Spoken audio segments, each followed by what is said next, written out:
Heavy stylish একটা পিনটাক্স Steve design আমরা দেখব, তা আবার কলিওয়ালি স্লিভের ওপরে। অনেক সময়তেই কুর্তির ফ্যাব্রিকের উইথটা ছোট হওয়াতে আমরা কিন্তু স্লিভের উইথটা পাই না। তো আমার এখানে 8 ইঞ্চি আমরাউন্ড আর তার সাথে 3 ইঞ্চি লুজিং দিয়ে আমি এখানে 11 ইঞ্চি উইথ নেব। অন্তত 10.5 ইঞ্চি তো হওয়া দরকার, তো সেটাও পুরো পাচ্ছি না। তাই জন্য এই সাইড থেকে যেটা আমরা আমরাউন্ডের জন্য কাটিং করি সেই ফ্যাব্রিকটাকে আমি এখানে লাগাচ্ছি। তো দেখুন এখানে আমার দুটো ফ্যাব্রিকই দরকার। তো এইরকমভাবে আমি দুটো ফ্যাব্রিককে এভাবে রাখছি, ওভারল্যাপ করে রাখছি 1/2 ইঞ্চি, যাতে স্টিচিংয়ের মার্জিনটা রেখে এখানে পিন দিয়ে আটকে দিলাম। এবার স্লিভের আমরা লেন্থ আর উইডথটা নেব। লেন্থ হচ্ছে 9.5 ইঞ্চি। দেখুন এরকম একটা 4 ফোল্ড ফ্যাব্রিক। এবার 3.5 ইঞ্চিতে ড্রপ দিলাম, 2 ইঞ্চি লুজিং দেব। আর এখানে আমরা এইরকমভাবে স্লিভের রাউন্ডটা ড্র করে নেব। তো স্লিভ রাউন্ড ড্র করা একটা চার্টের মাধ্যমে কিভাবে পুরো মেজারমেন্ট সহ আপনি করতে পারবেন, আমার একদম বিগিনার্স লেভেলের কিছু ভিডিও প্রথম দিকে আছে, সেটা বিগিনার্সদের জন্যই তৈরি করা। অবশ্যই একবার দেখে নিতে পারেন যদি প্রয়োজন মনে করছেন।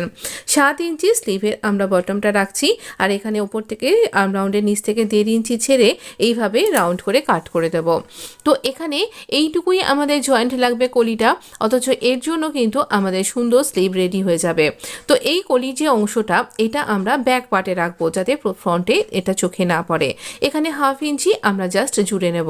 এখানে দুদিক থেকে কাট করলাম মিডিলে আর এই রকমভাবে সাইডে। তো দেখুন এই দুটো মিডিলেই কাট করে নিয়েছি। আর এবার এই দেখুন এখানটা গোটা গোটা ফ্যাব্রিক আছে, এখানে ফ্রন্টের ডেপথটা কাট করে নেব। এটা আমাদের ফ্রন্টে থাকছে। তো এবার আমরা স্লিভের যে লেন্থটা সেটাকে একটু বাড়াবো আর একটা ডিজাইন তৈরি করব। আর এখানটা এরকমভাবে দুটো সোজা দিক মুখোমুখি রেখে আমি দুটো সাইডেই কলিগুলোকে পিন দিয়ে রাখছি, আর এখানে ডাবল টেস্ট করে জুড়ে দেবো এবং সম্ভব হলে পিকো করবেন।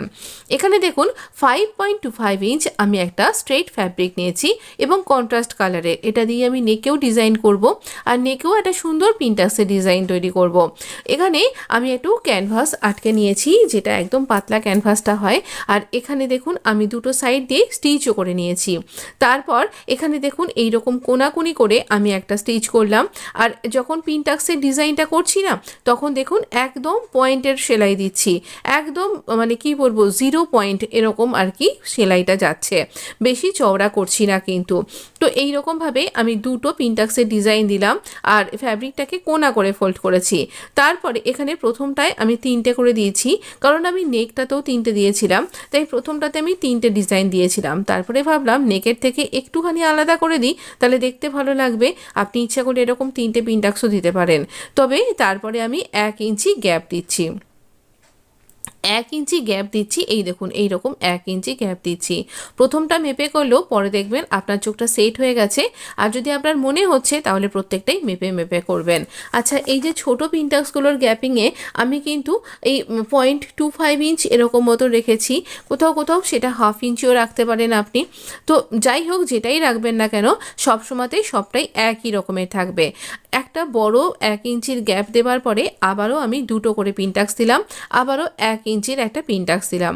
ভালো কথা, পিনটাক্সের ডিজাইনটা যখন আপনি দেবেন, ওপরে যে সেলাইয়ের বকেয়াটা পড়ছে সেই সেলাইয়ের ফোঁটটা আপনি একটু দুটো পয়েন্ট একটু বাড়িয়ে নেবেন, তাহলে আপনার আর মানে অসুবিধা হবে না। তো না হলে অনেক সময়তে এটা অসুবিধা হতে পারে, সুতো ছিঁড়ে যেতে পারে বারবার। তো এইরকমভাবে আমরা কিন্তু একই বরাবর যেদিক থেকে পিনটাক্সটা দেওয়া শুরু করেছি সেই বরাবরই কিন্তু পিনটাক্সটা দিতে থাকছি। তাহলে মাঝখানে 1 ইঞ্চির গ্যাপ আর তারপরে 1/4 ইঞ্চি মানে 0.25 ইঞ্চ করে এরকম গ্যাপ দিয়ে এরকম তৈরি করলাম।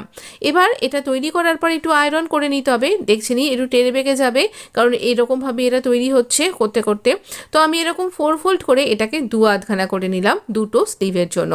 আর এই বরাবরই আমরা আরও একটা ফ্যাব্রিককে কাট করে নিয়েছি। চলুন এবার মেশিনে যাই। তো এখানে প্রথমে এই যেখানে আমি এখানে দেখুন একটু কিনারা থেকে 1 পয়েন্ট সরিয়ে কি 2 পয়েন্ট সরিয়ে আমি এখানে এই লেসটাকে উল্টো করে রেখে স্টিচ করব। এখানে আমি একটু লেসের ব্যবহার করলে দেখতে খুব ভালো লাগবে। আপনি যদি মনে করছেন তাহলে আপনি ফ্যাব্রিকটাকে প্লিট হিসাবে তৈরি করেও কিন্তু করতে পারেন। তো এইখানে আমি এরকম লেসটা দিলাম, লেস দিলে ভীষণ সুন্দর দেখতে লাগবে। তার উপরে এইরকমভাবে এই যে লেসের স্টিচটা বসালাম, যে স্টিচিং লাইনটা তৈরি হলো, সেই স্টিচিং লাইন বরাবর আমরা মুখোমুখি এই ফ্যাব্রিকটাকে রাখছি, রেখে রেখে এরকম এই স্টিচিং লাইন বরাবর কিন্তু এখানে স্টিচ করে নেব ফ্যাব্রিকটাকে, ওই একই স্টিচিং লাইন বরাবর। তাহলে আমাদের লেসটা একদম ইনভিজিবলভাবে স্টিচ করা হয়ে যাবে। তো দেখুন এইরকমভাবে স্টিচ করে নিলাম, আর এটা ভেতর দিকে ঢুকে যাবে, আর এটাকে টার্ন করলেই আমাদের লেসও বেরিয়ে আসবে। তো লেসটা বেরিয়ে এসছে, এবার এর ওপর দিয়ে এটা টপ স্টিচ তৈরি করে নেব। এখানে এই কিনারা বরাবর একটা টপ স্টিচ তৈরি করে নেব, তাহলে এই সেলাইটা ভালোভাবে বসে যাবে, আর এই লেসটাও সুন্দর দেখতে লাগবে। লেসটা সোজা দিকে বেরিয়ে এসছে, আর এটা দেখতে ভীষণ প্রিটি লাগছে। আমাদের এই রকম লেসের সাহায্যে পিনটাক্সের ডিজাইন ভীষণ ভালো লাগে কিন্তু। আর এবার দেখুন আমি এখানে বটমটা নিয়েছি, বটমটাতে কোনো ফোল্ড করবার দরকার নেই।